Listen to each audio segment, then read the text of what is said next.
I'm in Barcelona, Spain. It's 2004. I'm a newly minted Nebraska Wesleyan grad.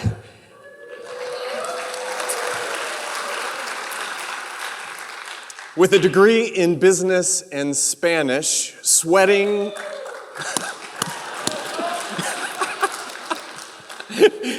But I'm sweating in my first real suit as I nervously stare at a room of managers at the Ritz-Carlton Hotel Company.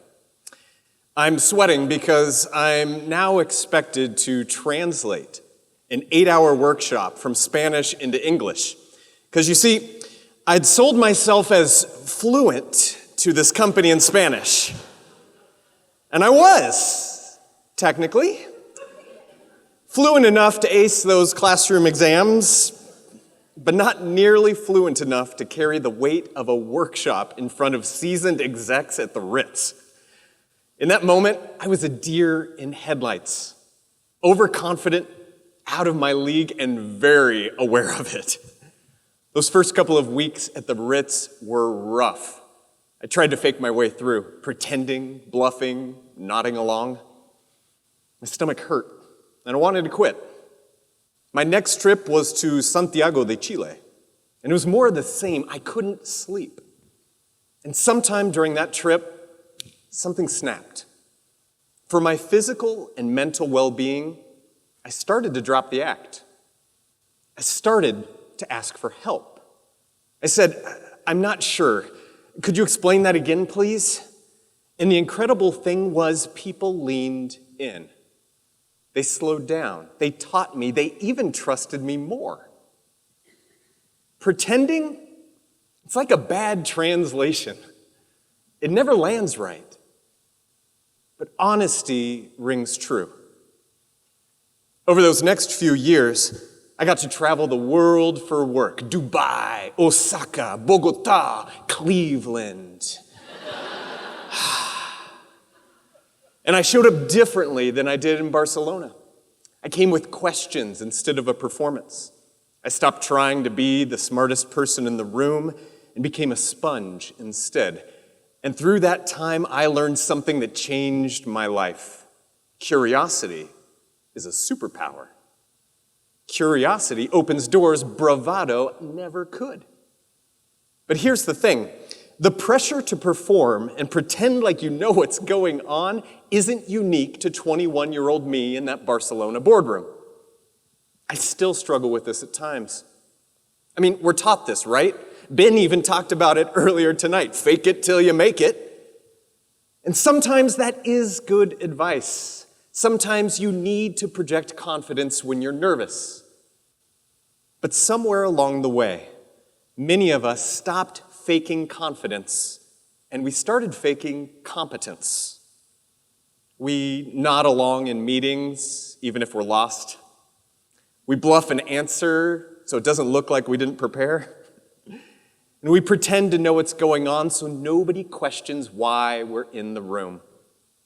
This isn't just a personal habit, it's a cultural one. It's a habit that is quietly killing trust and our relationships. Our collective inability to stay curious and admit, "I don't know," is hurting us more than we think. So why do we do this?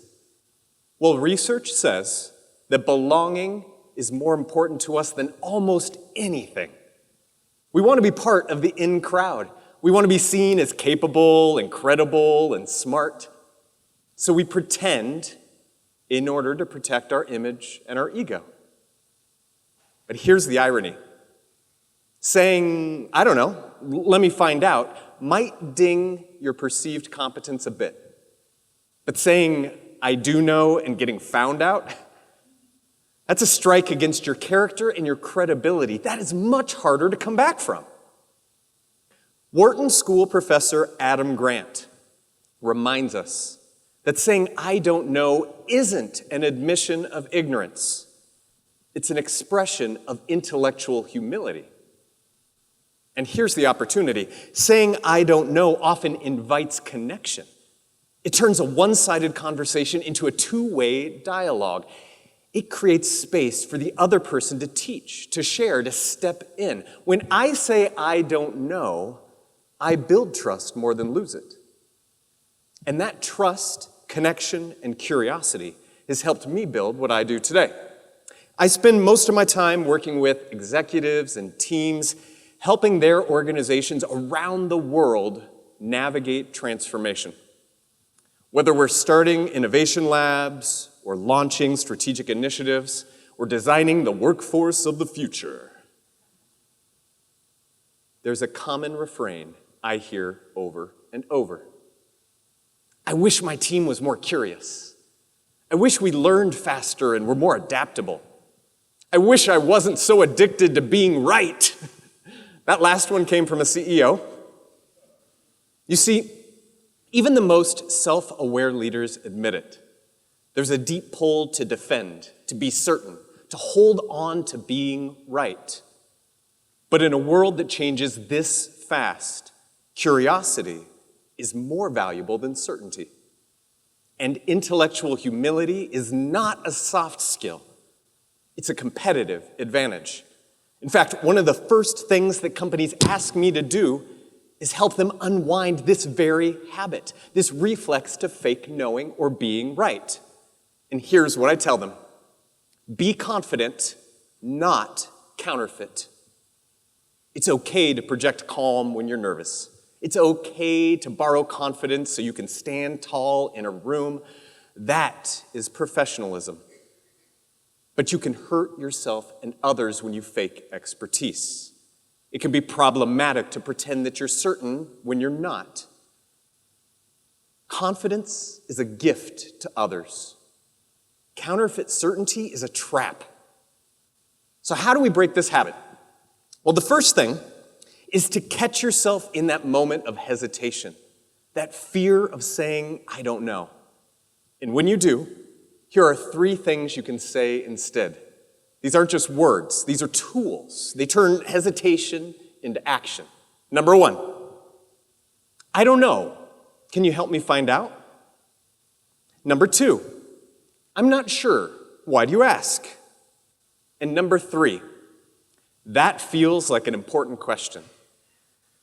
Do you mind if I take some time to collect my thoughts and give it the answer it deserves? Every one of these moves a conversation forward, and none of them require bluffing. Let's try this for a moment. Think about a situation where you felt like you were supposed to have all the answers. Maybe it was last week, maybe even today. Now imagine saying this instead. I don't know yet. What would that do? What would it change? Would it create space for someone else to speak? Would it lead to a better decision? Would it make your day less stressful? It's been over 20 years since those weeks I spent in Barcelona. Years later, I had the opportunity to ask that company if they knew I was in over my head. They laughed and said, of course.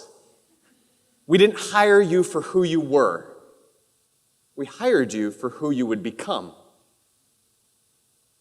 What a gift, right? They weren't looking for a polished expert. They were investing in potential. That single sentence has shaped how I show up today. I get to show up and help people see that not knowing isn't failure. It's the starting line for addressing big problems. So here's my dare to you all. Over the next week, find one time each day when you're afraid to admit you don't know. And say these 4 words instead. I don't know yet. If you're a leader, model it out loud. If you're on a team, invite it from others. If you hold power, make it a safe space to use those 4 words. I don't know yet. Real excellence isn't about being certain. Real excellence is about learning faster than the problem evolves. I've made plenty of mistakes in my life, but I've also learned faster, made better decisions, and built better relationships. by being honest about what I don't know, even when it's scary. Certainty is comfortable, but curiosity is powerful. May curiosity and love crack your ego and split your heart wide open until everything and everyone fits. Thank you.